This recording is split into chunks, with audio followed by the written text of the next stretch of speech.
Muy bien, vamos a orar para recibir la palabra de Dios en esta mañana. Amén. Padre bendito, te damos gracias, Señor Dios mío, por este tiempo. Amado Dios, te bendecimos, te adoramos, te exaltamos, te glorificamos y te damos a ti el honor y la gloria y la alabanza, Señor, por esta mañana y por este día. Por este tiempo, Señor, que ha sido un tiempo de lluvia, pero de mucha bendición, Señor. Amado Dios, en esta hora presentamos, Señor, también la exposición de tu palabra. Y mientras tu palabra es expuesta, Señor, te pedimos que seas tú, Señor, edificándonos. Seas tú, Señor, liberándonos, renovándonos, restaurándonos, transformándonos y cambiándonos, Señor. Pero que también, Señor, tu palabra produzca el efecto por el cual tú la has enviado, Señor.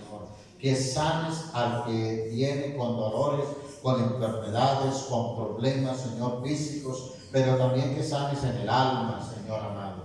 Padre, te pedimos, Señor, que mientras tu palabra es expuesta, Señor, tú liberes, tú renueves, Señor, tú obres en cada persona, Señor, y los desafíes, Señor, a hacer tu palabra, a obedecerla, a ponerla por obra, Padre. En el nombre de nuestro Señor y Salvador Jesucristo. Espíritu Santo, toma el control de los aires, toma el control de este lugar. Espíritu Santo, empieza a moverte en cada persona, en cada familia, cada niño, cada adolescente, Señor. Obra, Espíritu de Dios, para honra y gloria de tu nombre. Habla a sus corazones, a su mente, a sus vidas, Padre, y que esta palabra, Señor, lo lleve a ellos, Padre amado, a ser familias, Señor, comprometidas para la honra y la gloria de tu nombre. Amén y amén. ¿A cuántos Dios les ha dado promesas? Amén. Bueno, ¿y cuántos creen que esas promesas se cumplirán? Amén. ¿Seguros? Amén. El cumplimiento de las promesas depende de varios factores. Depende de muchas circunstancias propias y ajenas de nuestra vida. Pero principalmente se cumplen porque fue Dios quien dio, quien prometió que Él haría realidad lo que Él dijo. Y de hecho, Él es quien más está interesado en que esas promesas se cumplan en cada uno de nosotros. Pero también hay otro factor determinante en el cumplimiento de las promesas y somos nosotros mismos. ¿Por qué? Porque depende de la fe, depende de la actitud que nosotros le coloquemos a eso, la resistencia y la perseverancia con la que nosotros hacemos las cosas para que esas promesas lleguen a hacerse realidad. Las promesas no se cumplen como por arte de magia, Dios reprenda al diablo. No, las promesas se cumplen en la medida que nosotros vamos permitiendo que Dios obre en nuestra vida. Las promesas se van cumpliendo en la medida en que nosotros nos vamos comprometiendo con Dios y vamos trabajando en la dirección que Dios quiere que nosotros lo hagamos. Y podemos nosotros escoger o seguir nuestro propio camino o hacer la voluntad de Dios. Aunque nosotros sabemos que hacer lo que a Dios le agrada es la mejor opción, de manera natural nosotros nos sentimos atraídos a escoger lo contrario. Y es verdad. Y aún así el Señor tiene el poder para que todo obre para nuestro bien. ¿Cuántos creen que Dios está obrando para bien ahí en medio aún de sus dificultades? Amén. Por tanto, si queremos ser participantes de los planes de Dios y disfrutar de sus bendiciones, debemos obedecerlo y no seguir nuestros propios planes. ¿Cuántos quieren ser bendecidos? Amén. ¿Cuántos como familias quieren ser usados por Dios? Amén. Amén. Pues para que los planes de Dios se hagan realidad, Dios es extremadamente misericordioso y compasivo, y por su gracia usa a las familias, a cada miembro de la familia, usa a las personas. ¿Cuántos quieren ser usados por Dios para el cumplimiento de sus promesas? Amén. Para el cumplimiento de sus propósitos, Amén. para el cumplimiento de sus planes. Amén. Amén. ¿Sí creen que Dios los pueda usar a ustedes como familias? Amén. Muy bien. La familia de la que les quiero hablar en esta mañana nos expone a nosotros varias situaciones que podemos aprender nosotros de ellos. Cómo ser familias que Dios usa. Cómo ser esa clase de familias a las que Dios usa. Y observando varios aspectos de esta familia, quiero proponerles en esta mañana 3 aspectos que podemos aprender de esta familia para que nosotros seamos familias ejemplares, familias elegidas y familias a las que Dios usa. Quiero que vayamos al texto bíblico de Mateo 1, capítulo 1, Evangelio de Mateo, capítulo 1.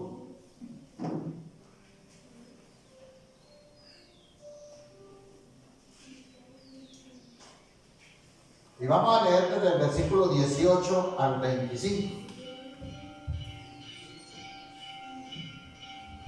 Cuando lo tengan, díganme amén. ¿Listos? Muy bien. Si de repente necesita Biblia, aquí hay Biblias para los que no tienen Biblia. Aquí hay varias Biblias. Muy bien. Vamos a leer la palabra. Yo la voy a leer en la nueva versión internacional. Y dice de la siguiente manera: el nacimiento de Jesús, el Cristo, fue así. Su madre María estaba comprometida para casarse con José, pero antes de unirse a él, resultó que estaba encinta por obra del Espíritu Santo. Como José, su esposo, era un hombre justo y no quería exponerla a vergüenza pública, resolvió divorciarse de ella en secreto. Pero cuando él estaba considerando hacerlo, se le apareció en sueños un ángel del Señor y le dijo: José, hijo de David, no temas recibir a María por esposa, porque ella ha concebido por obra del Espíritu Santo. Dará a luz un hijo y le pondrás por nombre Jesús, porque él salvará a su pueblo de sus pecados. Todo esto sucedió para que se cumpliera lo que el Señor había dicho por medio del profeta: la Virgen concebirá y dará a luz un hijo, y lo llamarán Emmanuel, que significa Dios con nosotros. Versículo 24. Cuando José despertó, hizo lo que el ángel del Señor le había mandado y recibió a María por esposa, pero no tuvo relaciones conyugales con ella hasta que dio a luz un hijo, a quien le puso por nombre Jesús. Amén y amén. Y el primer aspecto que quiero compartirles en esta mañana de las familias que Dios usa es que las familias son normales pero piadosas. Y es que cuando vemos este aspecto, tenemos que hablar de que las familias que Dios usa son personas comunes y corrientes, porque es que a veces cuando vemos las familias de la Biblia, pensamos que estas familias son elevadas a una categoría superior, o como que los vemos que estas personas son demasiado altas y que son personas inalcanzables, que fueron gente como que de otro planeta o como que fueron de otro lugar, seres inalcanzables que nosotros de alguna manera no podríamos imitar. Pero la realidad de las cosas es que sí son personas normales, fueron personas común y corriente. Es así que tanto se ha visto a algunas figuras de la Biblia que también se han vuelto culto de adoración. Por ejemplo, de hoy en 8 días que estamos celebrando, para la comunidad de la iglesia tradicional, ¿qué se celebra? Díganlo con ganas. San Pedro. San Pedro en el Espinal. Eso sí, ¿no? Nos vamos para Ibagué, para San Pedro en el Espinal. Bueno, aquí tenemos cerquita el Festival del Burro. ¿Van a ir? Bueno, muy bien. Entonces se vuelve culto de adoración, porque vemos que esas familias son como que de por allá, yo no sé, inalcanzables, gente de otro planeta, gente que está en otro nivel. Pero tenemos que decir que no es cierto. La gente que Dios usó en la Biblia fueron personas normales, comunes y corrientes, como tú o como yo. Por ejemplo, ¿qué sabemos acerca de María y José? Que pertenecían a la tribu de Judá, a una región allí en Israel, a un municipio como este, o mejor, a una región de aquí de Boyacá, así común y corriente, del linaje del rey David. Bueno, eso sí ya traía una pequeña categoría más ahí. Pero bueno, yo les cuento que yo pertenezco allí a una familia real. ¿Sí me ven? Así como con porte europeo, sí, como alemán, como por allá inglés. Yo creo que provengo de por allá de familia de reyes. Descendientes de la tribu de Judá y del linaje del rey David. Una familia común y corriente. Sin embargo, también conocemos que esta María era una jovencita de tan solamente aproximadamente unos 15 años. Quiere decir que era una adolescente así como Laura, como de pronto, bueno, Alison todavía está muy jovencita, más jovencita, pero más o menos así, unos 15 años. Una niña de 15 años, pues, ¿en qué oficios cree usted que se puede desempeñar? Pues allí en su casa, lavando la losita, ayudando a arreglar su casa, estando allí en la cotidianidad. Porque esta mujer no estaba allí en los oficios del templo. Es más, allí en Israel no se permitía que las mujeres hicieran los ejercicios del templo. Eran los hombres y tenían una cierta edad para poderlo desarrollar. Entonces, como usted puede ver en María, una mujer normal, común y corriente. Pero también sí vamos a ver, es que María empieza a tomar algunas responsabilidades de la edad adolescente, porque después de los 13 años, acuérdese que en Israel las mujeres ya empezaban a ejercer algunas situaciones de adultos. Es por eso que allí las niñas se casaban entre los 13 y los 18 años. Esa era como la edad para ellas casarse. Era como una cultura para ellos. Sin embargo, también podemos ver allí que José, podría tener alrededor de unos 20 años cuando se casó. ¿Qué hacen los muchachos a la edad de 20 años? Juegan fútbol. ¿Qué más hacen? Estudian, trabajan en algunas labores allí de campo. Están empezando, ¿cierto?, su etapa de vida. José, dice la palabra de Dios, que era artesano, se dedicaba a la carpintería, estaba apenas empezando en sus oficios, en su profesión. ¿Qué indica eso? Que esta era una familia común y corriente, no como nos lo han hecho pensar a nosotros, que era una familia allá, beatificados. No. Eso nos demuestra a nosotros que Dios estaba usando a una familia común y corriente con el propósito nada más y nada menos que la venida del Señor Jesús a través de sus vidas.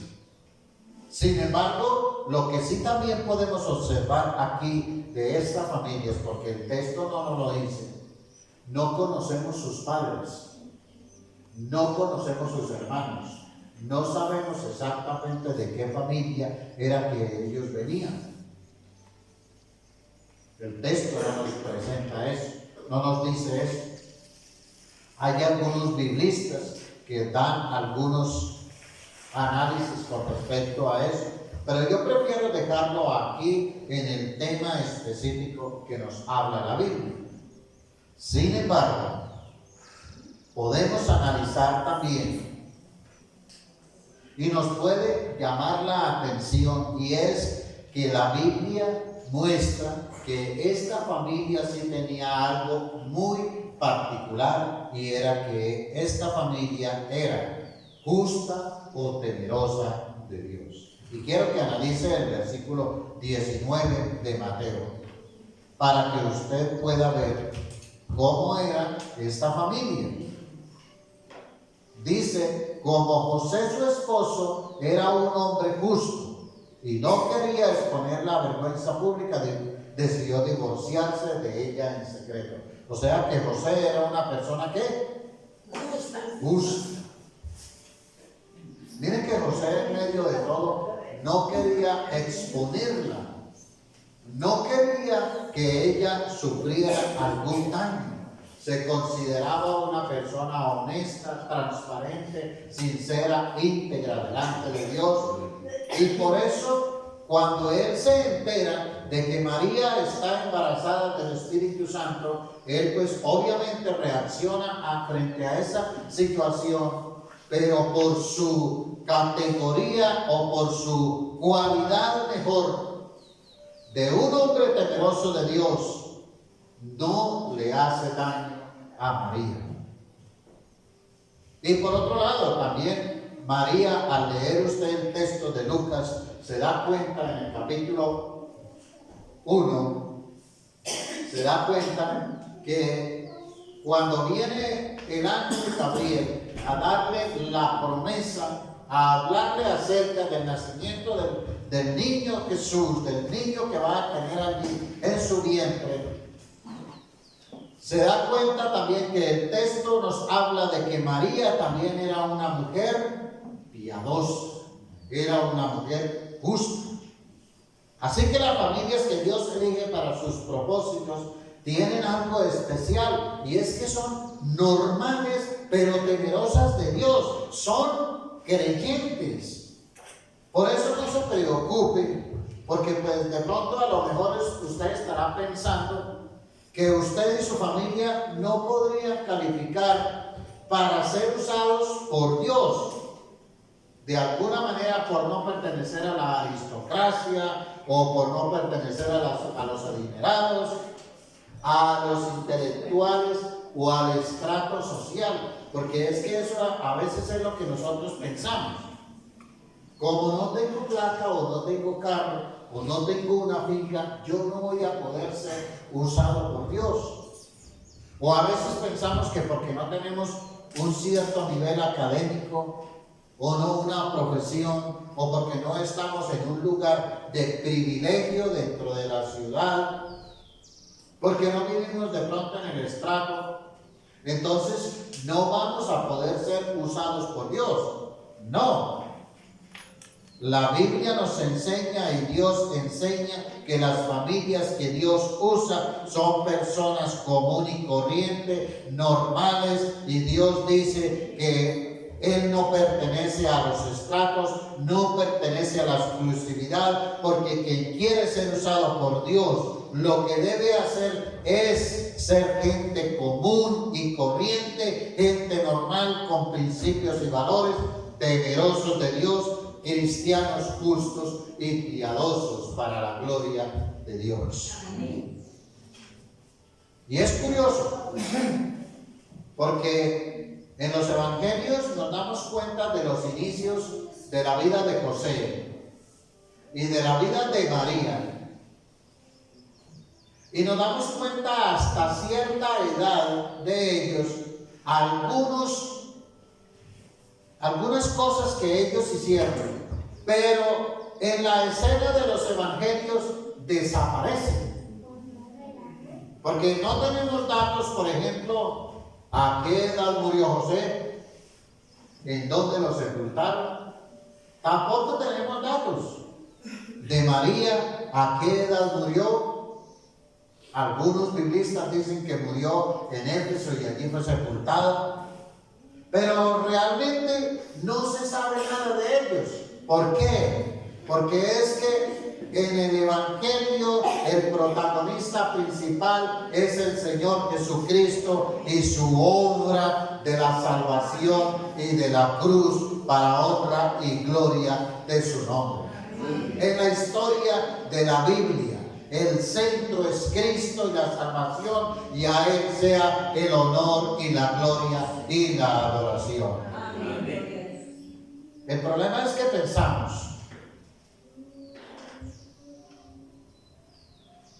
es que nosotros como que pertenecemos a una raza inferior, y las familias de la Biblia fueron de una raza superior. Por eso a veces nosotros no nos atrevemos a servir.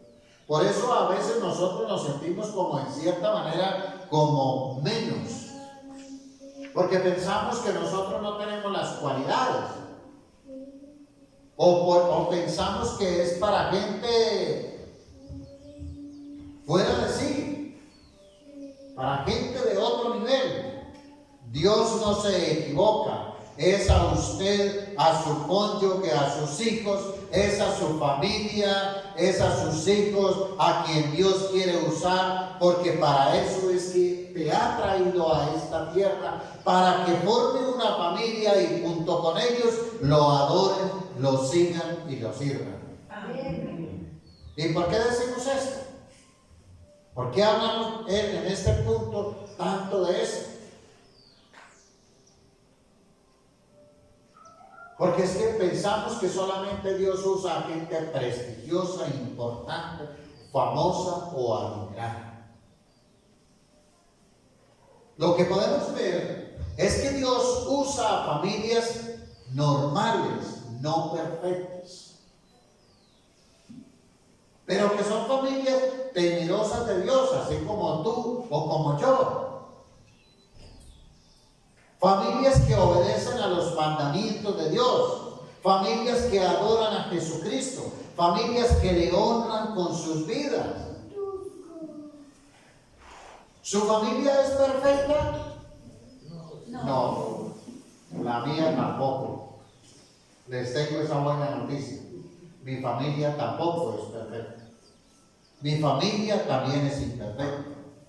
El problema es que hay algunas familias que aparentan ser perfectas y delante de la gente se muestran lindas, bonitas, deseables, maravillosas, esa familia, pero de puertas para adentro, bendito Dios, es un campo de batalla. Es un caos. En cierta ocasión invitaron a un pastor, no a mí, a otro pastor, a compartir una cena. El padre de familia le dice a su esposa: hay que arreglar la casa, hay que tener todo listo, todo limpio, prepare la mejor cena, saque los cubiertos, los platos que compramos hace 25 años, el mantel, el perfume, la decoración, la mejor comida, y vamos a atender a la familia pastoral. ¡Qué maravilla! ¡Qué bonito! ¡Qué lindo! Mientras estuvo la reunión, por favor, mi vida, mi reina, alcánceme el tenedor. Mi niño, mi amor, mi bebé, no vayas a regar el jugo. Termina la reunión, se acabó todo y se fueron. Mi reina, póngase el delantal, quítese la corona y póngase a arreglar la cocina, que se le acabó el reinado. Se forma el desorden en esa casa. ¿Por qué? Porque son familias que viven de apariencias. Son familias que aparentan ser perfectas aquí afuera, pero adentro, aquí en sus casas, sus vidas son un desorden. Eso es lo que Dios no quiere con nosotros.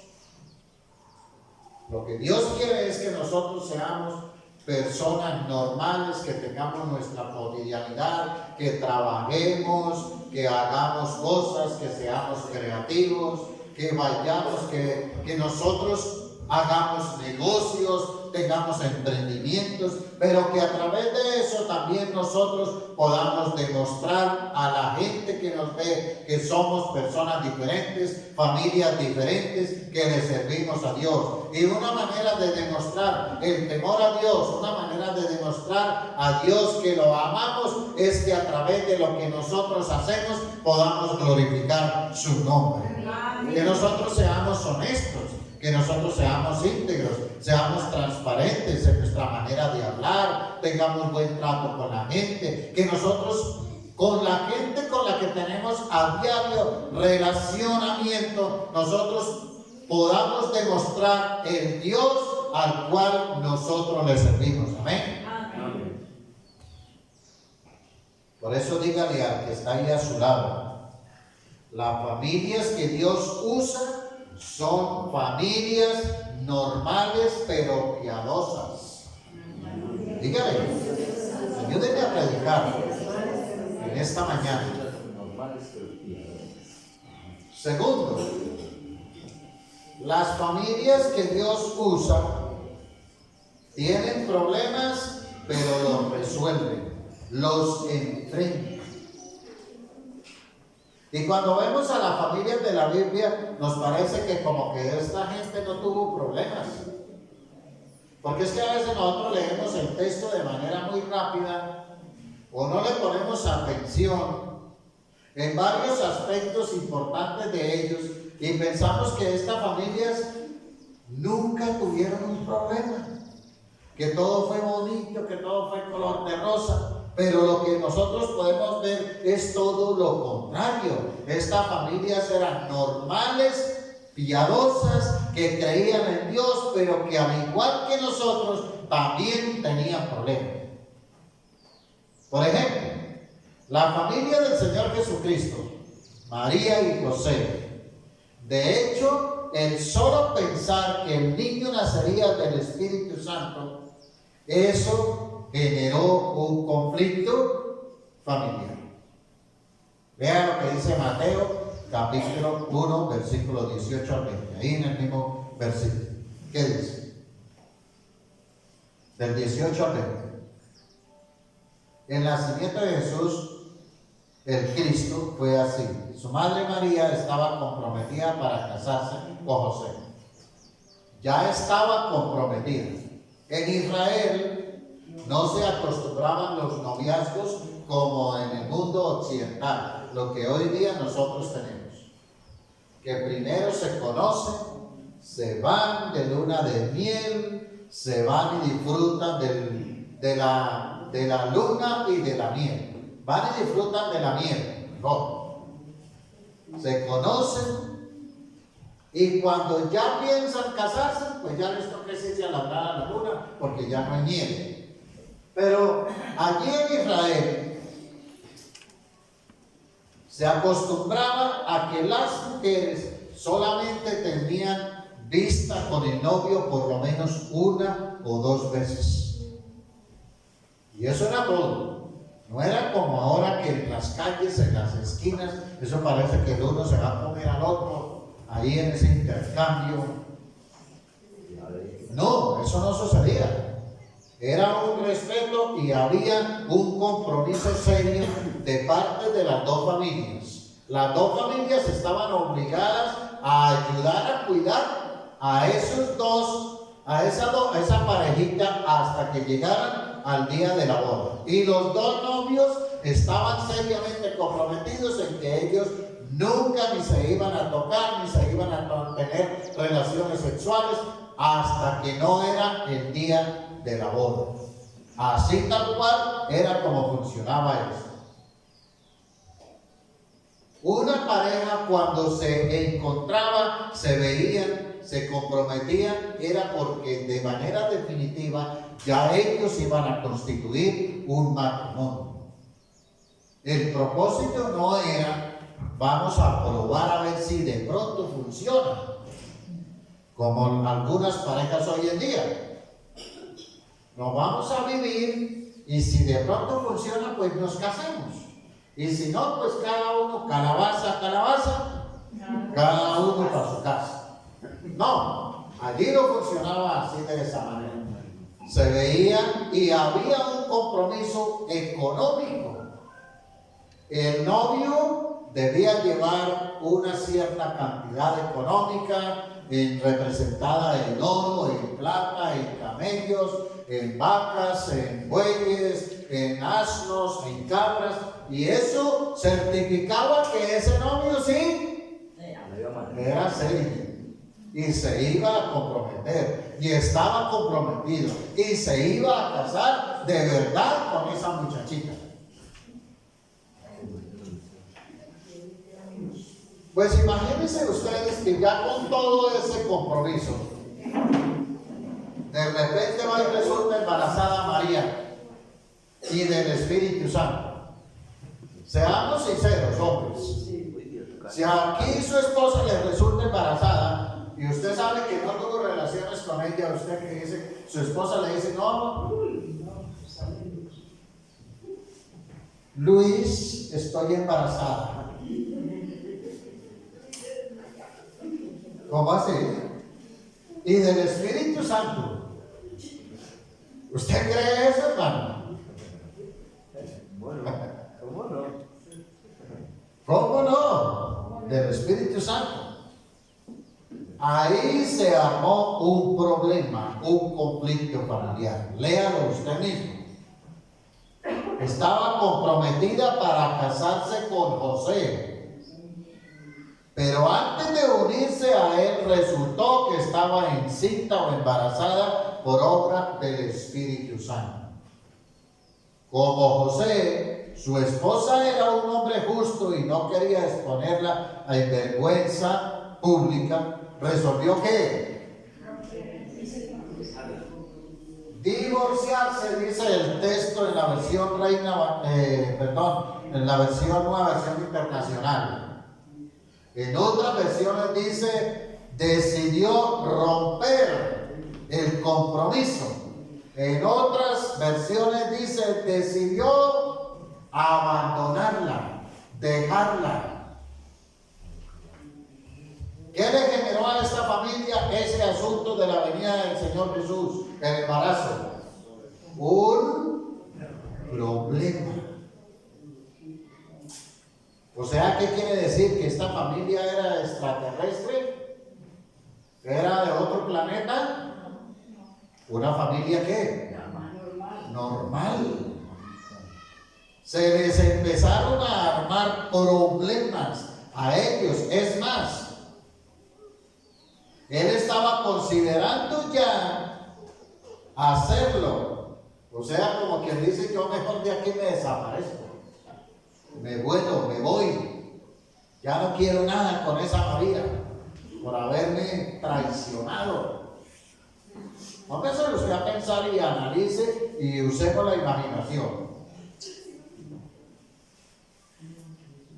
Si su novia hubiera quedado embarazada y usted cuidándose y cuidándole a su novia y le queda embarazada, ¿usted cuál es la actitud? Ay, no, mi vida, yo te amo, yo te quiero. Qué lindo el Espíritu Santo, cómo obró en medio de nuestra vida y me ahorró el esfuerzo de tener relaciones contigo. No, hermanos, se armó la de Troya, se arma el problema. Vean los problemas que tuvieron ellos. Algunos de los problemas. María resulta embarazada y José no sabe de quién. Así que José la abandona. Pero también allí en medio de esta familia, ¿qué más hay? Temores, frustraciones, rechazo, problemas en el nacimiento. ¿Sí se acuerdan ustedes? Que se fueron ellos al censo, ahí a leer el capítulo 2 de Mateo. Usted va a encontrar, ahora que llegue a su casa, lea Mateo 1 y 2 y Lucas 1 y 2, y ahí va a encontrar todo esto que estamos hablando en esta mañana. Se van al censo allí a Jerusalén y llegan allí y no encuentran un hotel, no encuentran un lugar para ellos en una posada, no hubo alojamiento para ellos. Problemas, ¿sí o no? Era obligatorio por esos días ir al censo. No era como es ahora, que ahora el Estado manda gente a su casa a verificar cuántas personas viven aquí, qué edades tienen, todo eso. No, la gente tenía que ir a Jerusalén a hacerse censar, porque era gente normal. Empieza otro problema allí, y ahora ¿dónde nos quedamos esta noche? A veces nos pasa, ¿no? Nos coge la tarde, nos cierran la puerta, nos trancan por dentro, y si se quedó, se quedó por fuera. Bueno, aquí en esta casa no pasa, no sé si por allá en sus casas. Si le trancan por allá y le tocó quedarse por la calle. Jesús, José y María tienen ese problema en ese momento. Digo Jesús porque ya estaba a punto de nacer. Y dice el texto por ahí en Lucas 2, 1 al 7, para que lo lean. Dice la palabra, que no se halló posada para ellos. Vamos a leerlo. Vamos a leer el texto para que usted lo tenga ahí en cuenta. Lucas 2, del 1 al 7. Por aquellos días Augusto César decretó que se levantara un censo en todo el imperio romano. Este primer censo se efectuó cuando Cirenio gobernaba en Siria, así que iban todos a inscribirse para cada cual a su propio pueblo. También José, que era descendiente del rey David, subió a Nazaret, ciudad de Galilea, a Judea, y fue a Belén, a la ciudad de David, para inscribirse junto a María, su esposa. Ella se encontraba encinta y mientras estaban allí se le cumplió el tiempo ¿de qué? De dar a luz. Así que dio a luz a su hijo primogénito y lo envolvió en pañales, lo acostó en un pesebre porque no había lugar para ellos en la posada. Problemas. En medio de vacas, en medio de aquí, en un establo, en un lugar de algunos especialistas en este asunto dicen que era literal en una pesebrera. Ahí estuvo el niño Jesús. Ahí estuvo la familia del Señor Jesús. Problemas para dar a luz. Problemas con las autoridades. Vaya a Mateo 2:16. Y ahí lo va a encontrar. ¿Qué dice? La palabra. Dice el texto bíblico que Herodes se sintió celoso de que un rey había nacido. Y entonces, para no permitir que ese rey llegara a quitar su trono, se le ocurrió la brillante idea de matar a todos los niños menores de 2 años que habían en todo el reino de Judá y de Israel, en toda la región. Problemas para el nacimiento. Problemas porque el niño Jesús se perdió en el templo, por allá en Mateo 1:18. Dice el texto que el niño Jesús fue allí a la edad de 12 años. Recuerde que a la edad de 12 años ya empezaban a tomar algunas responsabilidades de adultos, ya se empezaban a considerar edad adulta a los niños, jóvenes, adolescentes, y ya podían ellos ejercer algunas situaciones dentro del hogar, dentro de la vida civil y dentro de la vida religiosa. Así que el niño Jesús se encuentra allí en medio de los doctores de la ley, de los hombres eruditos, allí en Israel, de los sacerdotes. Van en una caravana, en una compañía de gente, y de repente sus padres, un poquito despreocupados, se les pierde el niño y empieza el problema. Dice que tuvieron que devolverse e irse al pueblo a buscar al niño Jesús. Problemas. Tuvieron que huir a Egipto, estar allí un tiempo. Eso me hace pensar a mí en esas familias desplazadas, que son hoy día desplazadas por la violencia, la inseguridad, el secuestro, la extorsión. Esas zonas de violencia en donde estas familias tienen que ser obligadas a salir de allí sus territorios y refugiarse en las ciudades o en otros lugares, evitar las masacres. Esta historia nos desafía a considerar precisamente a estas familias que huyen, a tener empatía con ellos, a tener compasión, a de alguna manera nosotros dedicarnos a la justicia social, a hacer algo también por ellos. Saben que esta familia de la fe del niño Jesús, del Señor Jesús, sirve para nosotros como un ejemplo también, y un ejemplo recordatorio de la dignidad humana en cada familia.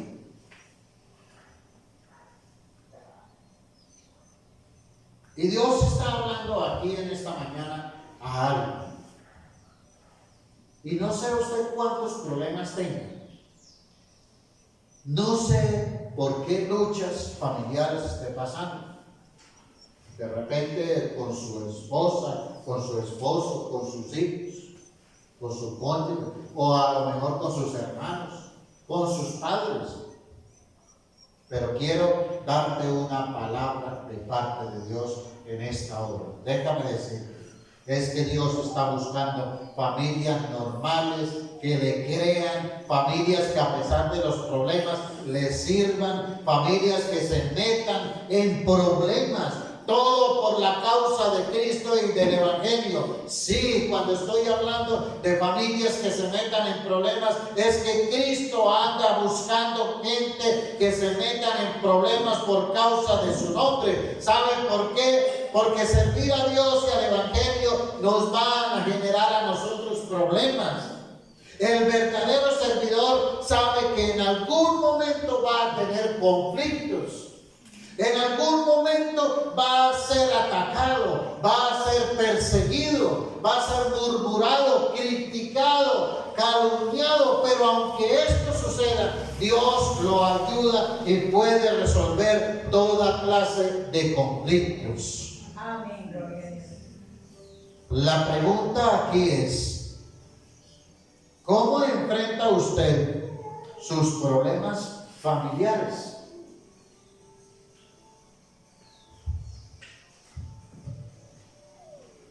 Yo tengo problemas familiares.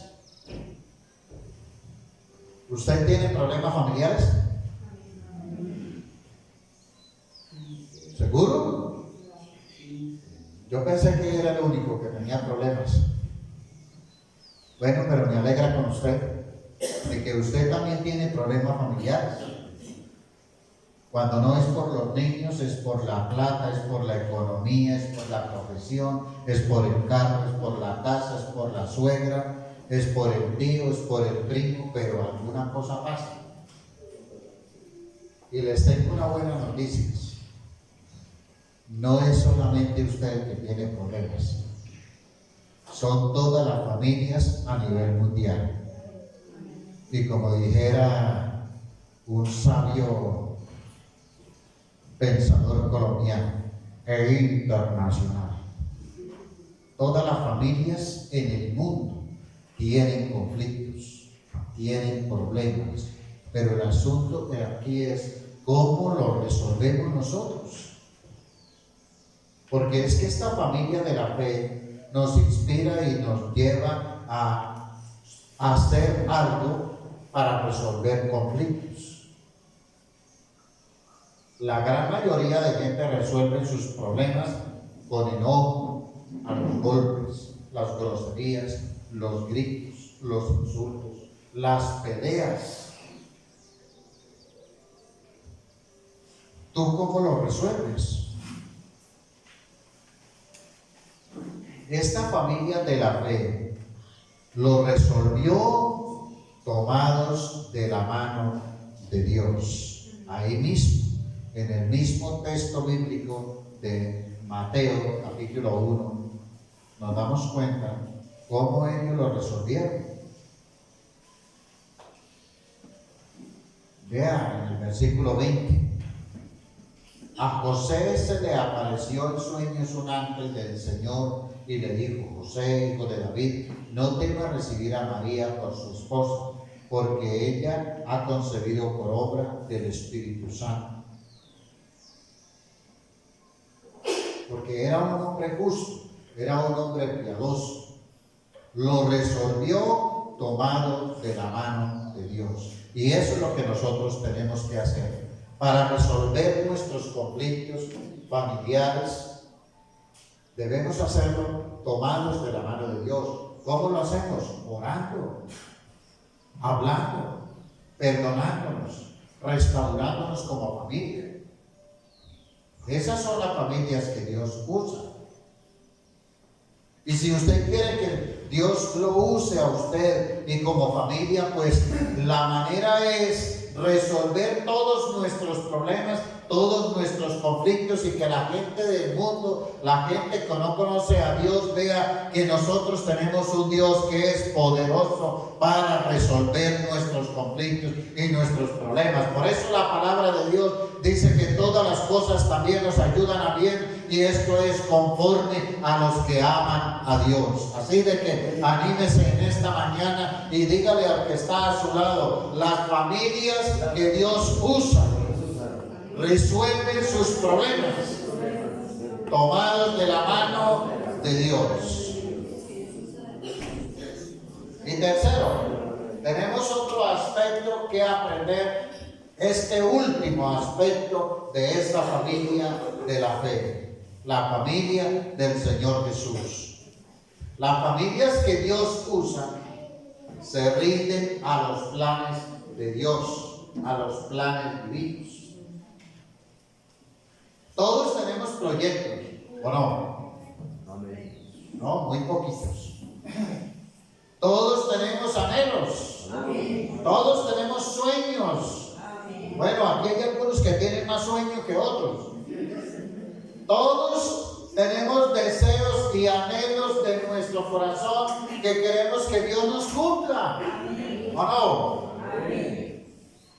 Pero de repente Dios interrumpe nuestras vidas y la vida da un giro de 180 grados, y es ahí donde la familia debe fortalecerse, avanzar y resolver sus conflictos juntos para poder salir adelante. Escúchenme algo.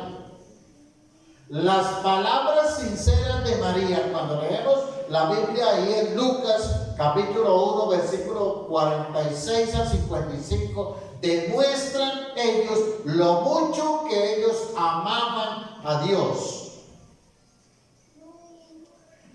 Yo me imagino a esa muchachita en ese momento queriendo tener un matrimonio feliz, un hogar donde no hayan problemas.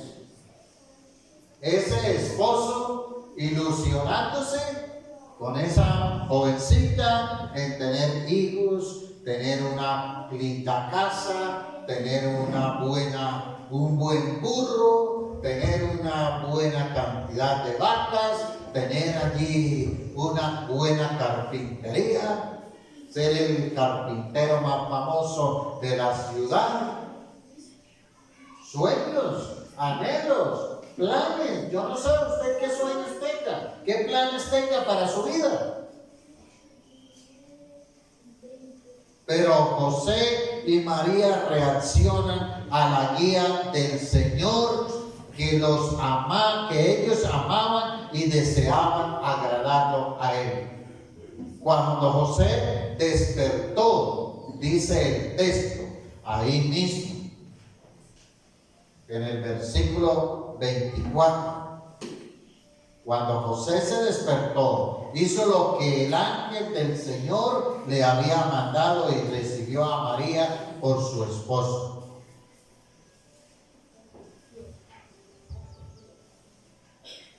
Esta familia normal dio un inicio complicado para sus vidas, pero en el transcurso fueron entendiendo que no se trataba de sus planes, sino de los planes de Dios.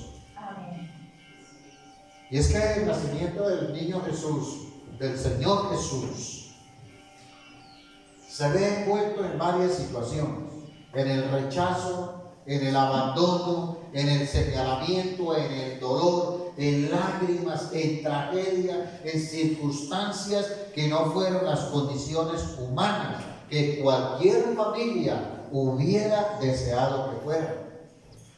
Pero hay algo que impacta en esta familia, y es que esta familia se interesó en cumplir con la palabra de Dios. Así que cuando María recibe la palabra profética, ella ¿qué dice? Hágase en mí según tu palabra. Es decir, se rindió ¿a dónde? Al plan de Dios, al plan divino. Y si usted quiere que Dios le use, si usted quiere que Dios obre en su familia, si usted quiere que su familia sea usada por Dios, pues debe rendirse a los planes de Dios. José se rinde a la palabra del ángel en los sueños, y al despertar, ¿qué hace? Toma la decisión de rendirse a esa palabra. No había más algo importante para ellos que cumplir con la palabra de Dios, que conocer el pensamiento de Dios y hacer su voluntad. Esta familia se preocupó por hacer las cosas a la manera de Dios, por hacer lo correcto aunque fuera difícil. Y a nosotros a veces nos cuesta trabajo obedecer a Dios. A veces a nosotros como familia se nos hace difícil hacer la voluntad de Dios. Dios te quiere usar a ti. Creí que me ibas a decir amén y que ibas a responder a eso. Pero vuelvo a repetirlo, Dios te quiere usar a ti. Dios quiere usar a tu familia. Dios quiere usar tu casa para cumplir con los planes divinos, con los proyectos, los anhelos y los sueños de Dios. Amén. Yo no conozco cuáles son sus planes. Algunos me cuentan algunas cositas así por encimita. Yo no sé cuáles son sus proyectos, no sé cuáles son sus deseos, los anhelos de su corazón. No sé usted qué proyecta para su vida, pero Dios sí los conoce, Dios sí los sabe. Y la pregunta aquí es, ¿estás dispuesto a dejarte usar por Dios? Amén. ¿Seguro? De ahora en adelante podemos ser familias que Dios use si se vive para Dios, para sus propósitos y sus planes. Dios jamás deja de sorprendernos. A pesar de nuestra humanidad y defectos que nosotros tenemos, Él confía en nosotros y derrama sobre sus hijos abundante gracia.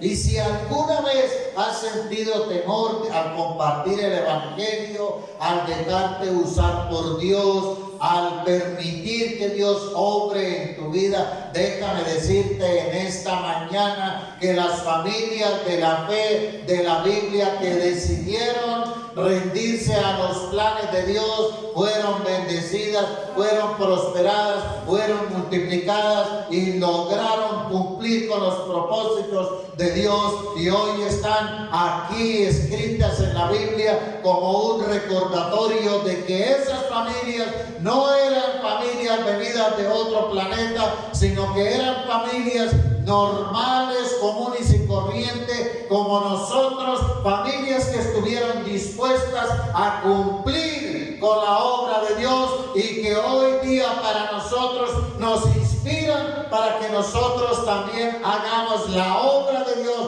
cumplimos con sus propósitos y sus planes en esta generación, y que nuestras familias también hagan que nuestras generaciones en este tiempo y al futuro sean familias que les sirvan a Dios, que se rinden a Dios y que hagan la buena voluntad de Dios, que es perfecta y agradable. Amén.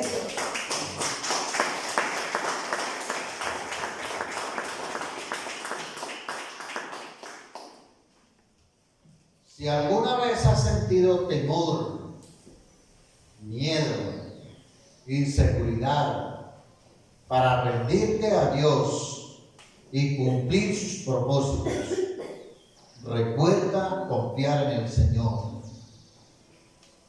Recuerda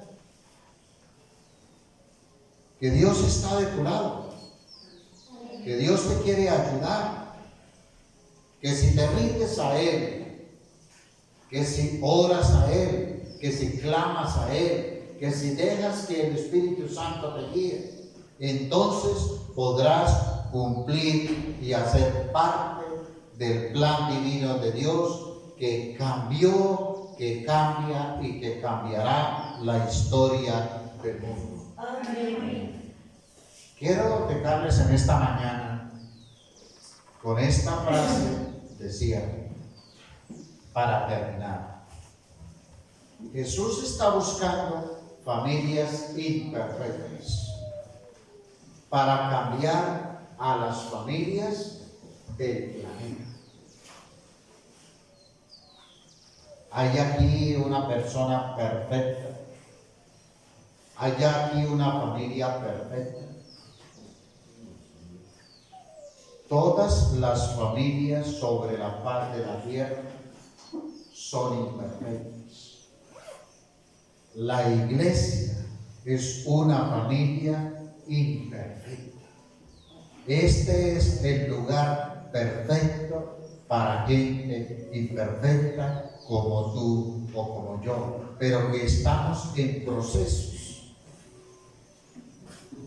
permitiendo que Dios nos use para cambiar a otras familias.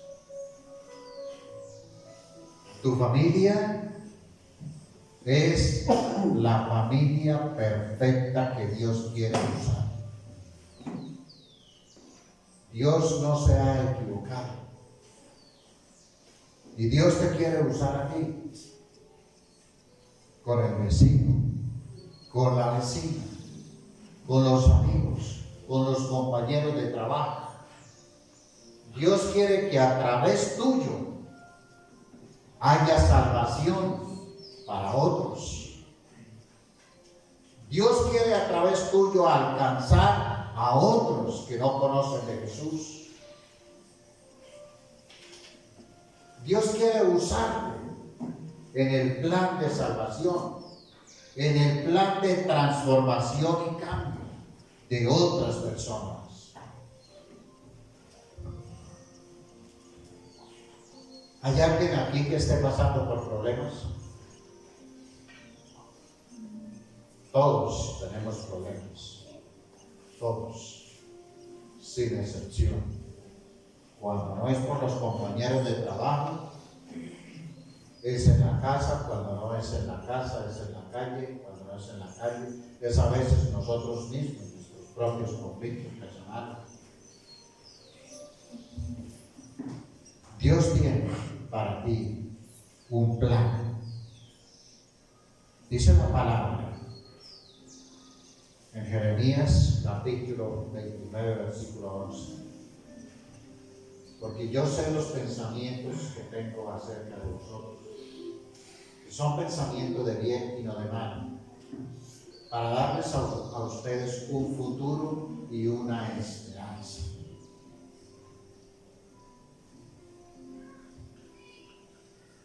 ¿Alguna vez tus proyectos han sido interrumpidos por Dios para invitarte a participar en sus propios planes? ¿En qué te desempeñas? ¿Qué haces? ¿Cuál es tu profesión? ¿Cuál es tu labor?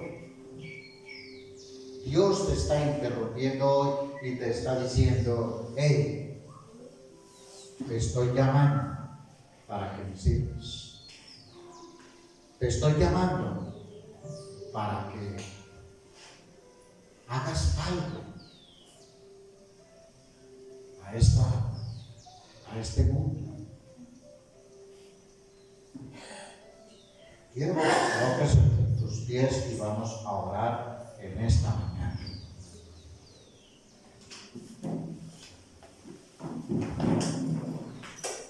Padre, te doy gracias, Señor. Te adoramos, te alabamos, te exaltamos, te glorificamos. Gracias por nuestras familias, Señor.